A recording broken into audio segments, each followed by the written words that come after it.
오늘은 소유와 존재와 현존에 관하여 말씀드리도록 하겠습니다. 에릭 프롬이라는 사람이 이제 그 소유냐 존재냐라고 하는 화두를 던졌죠. 그래서 우리가 많이 소유하는 삶을 살 것인지 풍성하게 존재하는 삶을 살 것인지에 관해서 두 개의 존재 방식이 있고, 풍성하게 존재하는 방식이 더 좋다, 이런 이제 권유를 정신분석학자로서 했습니다. 이 프롬은 이 소유하는 삶과 존재하는 삶을 인간은 선택할 수 있는데, 그 선택할 수 있는 것은 자아가 있기 때문이고, 이 자아라고 하는 것은 그러니까 건강한 자아를 가져야 좀 더 풍성한 존재로 살아가기를 선택할 수 있다, 이렇게 이야기를 하는 거고요. 이 사람은 유태인으로서 이제 그 독일에서 이제 그 히틀러 치하의 파시즘의 어떤 만행을 보았기 때문에 이것을 전체 국민들이 이게 이제 정신적으로 멘탈이 무너진 결과라고 보는 것이죠. 그러니까 이게 이제 그 자아가 선택을 할 수 있는데 자아가 불건강한 선택을 할 수도 있다. 그래서 자아가 누리는 선택의 자유가 이제 버거울 때는 자유로부터 도피하게 된다.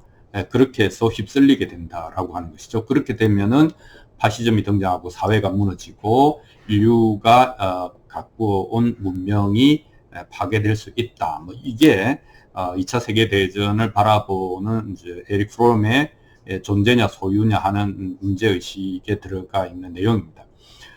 그런데 이제 우리가 살아가다 보면 대부분의 사람들은 먹고 살기 위해서 열심히 사는 거잖아요.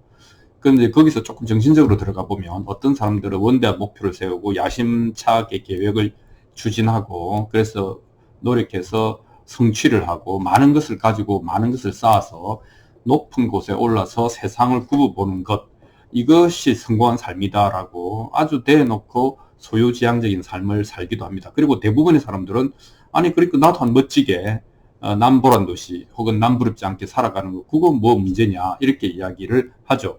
또 그런가 하면은 이런 뭐 예를 들면 가끔씩 어디 좋은 대학을 나온 사람들이 부부가 어디 뭐 지리산 같은 데 들어가서 그냥 산다. 특별한 야심이나 목표나 이런 성취 뭐 이런 식의 프레임이 아니라 그냥 계절 따라 그냥 흘러가는 삶을 산다, 이런 이제 방식도 있지요. 어쨌든 이렇게 이제 우리는 존재하느냐 소유하느냐를 가지고 뭐 약간의 그 선택을 할 수가 있습니다. 하지만 우리가 어떻게 살았든지 간에 또 그 선택 속에서 성공했든 실패했든 간에 나이가 든다라고 하는 것은 엄청난 이제 변화를 가져옵니다. 어떤 변화를 가져오는가 하면 자기가 선택한 소유냐 존재냐의 삶의 세계관에 대한 힘이 빠지는 겁니다. 그건 뭐냐면 생리적인 퇴조죠. 뭐 건강이 옛날 같지 않고, 그러니까 의욕도 옛날 같지 않고, 그 다음에 가만히 생각해 보면 자기 경험이 오히려 이제는 독이 됩니다.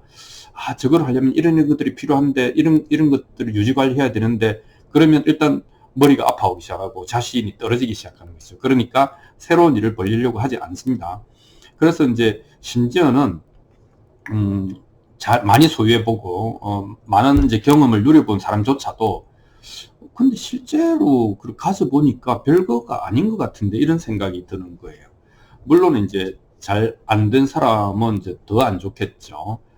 그래서 이제 보통 현대에서 20세기에서 이제 그 심리학적으로 등장한 것이 라이프 찬스라고 하는 개념입니다. 삶의 기회. 선진국과 후진국, 이제 선진국에 태어나면 삶의 기회가 더 좀 있을 것이고, 그다음에 부자로 태어나면, 그리고 더 많이 교육을 받으면 더 나은 직업을 가지면 아무래도 라이프 찬스, 삶을 누릴 수 있는 기회가 더 많을 것이고, 이 풍부한 라이프 찬스를 가지고 자기가 선택한 자아를 추구하는 것이 자아실현이다, 뭐 이런 거 아닙니까?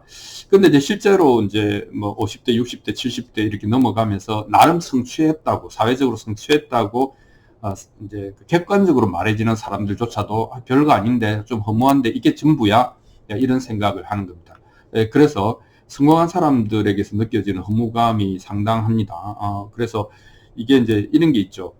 그 유교적인 교육으로 보면 뭐 돈을 보기를 돌같이 하라라든지 헛된 뭐 명예를 추구하지 말라라든지 그런 도덕적인 말들이 있지만 사실은 심리적으로 보면 솔직히 쥐어본 사람이 놓을 수 있거든요. 쥐어보지도 않았는데 자꾸 놓아라 놓아라 그러면 그게 무슨 말인지 사실 의미가 없는 말이 될 수도 있습니다. 그건 일종의 뭐 가스라이팅에 불과할 수 있죠. 심리적으로는 그렇다는 얘기입니다. 그 다음에 당연히 이제 그 한 번뿐인 세상에서 성공하지 못한 사람, 그리고 나이 들어버린 사람, 이미 건강은 뭐 이제 아무래도 안 좋겠죠. 그러면 이제 마치 이 장작이 다 타지 못하고 이제 타다가 만장작과 같아서 그건 우리는 이제 그것을 희날이라고 하는데, 그러면 이제 이 사람 어떤 생각이 드는가 하면 나는 한 번의 전성기도 없이 화양연화 그런 것도 없이 인생이 이렇게 끝나나? 이 좀 슬프죠. 그리고 이 사람한테 반드시 한이 남습니다. 내 삶이 왜 이렇게 잘못되었을까? 혹은 내 삶이 왜 성공하지 못했을까? 그러니까 성공하든 또는 성공하지 못했든 세속적으로 모두 다 나이 들고 힘이 빠지면 허무하다는 생각, 그 다음에 씁쓸하다는 생각을 하게 됩니다. 그래서 뭐 이렇게 세속적인 성공의 여부에 상관없이 모든 인간이라고 하는 생명체잖아요. 인간은 죽어야 할 운명을 갖고 있는 존재고, 그리고 이제 쓸쓸함, 슬픔, 고통 이런 걸로 결국 끝이 나는 거잖아요. 그 가장 핵심적인 것은 내 몸 하나 주체를 못하는 상황으로 점점 나이 들면 빠져들기 때문입니다. 그래서 이제 누구나 말년은 옆에 사람이 있고 없고 뭐 좀 차이는 있겠지만 고독하고 쓸쓸하다, 허무하고 고통스럽다, 이렇게 이야기를 할 수 있겠습니다. 자, 그래서 뭐 어쨌든 이제 이쪽으로 가나 저쪽으로 가나 산을 오르면 이제 내려가는 길밖에 없는데, 그래서 이제 그 대부분의 사람들은 이제 세계관이 뭐냐면 내가 존재하고, 그리고 내가 살아가고, 내가 살아가는 동안에 많은 선택이 있고 많은 의지가 있고 노력이 있고 성공과 실패가 있다. 이거는 그냥 되게 자연스러운, 그리고 뭐 직관적으로는 그런 것 같잖아요. 그런데 이제 그렇게 생각하는 사람들은 아까 이야기한 것처럼 그런 세계관을 갖고 있으면 성공하거나 실패하거나 간에 나이 들면 다 슬퍼진다는 거죠. 자, 그러면 반전의 계기가 있나? 그건 알 수 없지만 이제 다른 세계관에 눈을 뜨는 사람도 있습니다. 그 계기는 알 수가 없죠. 무슨 얘기냐면 내가 살아간다라고 하는 문장이 완전히 바뀌어서 내가 살아가는 게 아니고 내가 사라지고 있다, 살려지고 있다, 이렇게 표현을 할 수가 있죠. 그래서 그 결과로 살려지고 있다고 하면 내가 꼭 필요한가라는 생각이 듭니다. 또는 오히려 나라는 심리적인 존재가 있으면 이게 뭔가를 왜곡할 수도 있겠네, 이런 생각이 듭니다. 그래서 나라고 하는 것은 없어야 되는 게 맞네, 원래 있는 게 아니네, 이렇게 생각하게 됩니다. 그러면 나라는 심리적인 존재가 없어도 그냥 살려지고 있다, 파노라마처럼 프로세스, 연쇄적인 반응처럼 뭔가가 일어나고 있다, 그것을 삶이라고 보면 그러면 뭐 내 관점에서 보면 성공과 실패지만 내 관점을 빼고 나면 그냥 흘러가는, 그리고 이루어지고 있는, 그냥 그대로 완전하네, 지금 그대로 완전하네 라는 생각을 이제 하게 됩니다. 우리가 이제 현실적으로 경험하는 것은 일을 할 때도 똑같지요. 잘하려고 하면 긴장이 되면 뭐가 꼬이지 않습니까, 일이. 그러니까 이제 항상 일을 할 때 제일 먼저 어깨에 힘을 빼라, 이런 표현을 쓰지 않습니까? 이제 그게 실질적인 창조와 성취의 그 시간에는 자아가 없다라는 이제 얘기가 되겠습니다.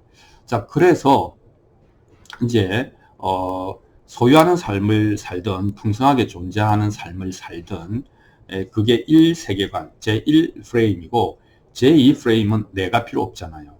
내가 필요 없는 존재는 그저 살아간다고 하는 현상만 있거든요. 그걸 우리는 현존이라고 한다. 이 현자라고 하는 것이 지금이라는 뜻이잖아요. 그러니까 과거도 없고 미래도 없는 것이죠. 이 과거와 현재와 미래라고 하는 이 시간에 대한 개념은 인간이 지적으로 발명한 개념이거든요. 개념으로 보면. 그래서 이것은 왜 필요한가 하면 과거에 비추어서 미래를 계획하고 성취를 하기 위한 하나의 메커니즘 속에서 시간이라고 하는 개념이 필요하죠. 왜냐하면 오늘 준비해서 내일 잘 돼야 되기 때문에.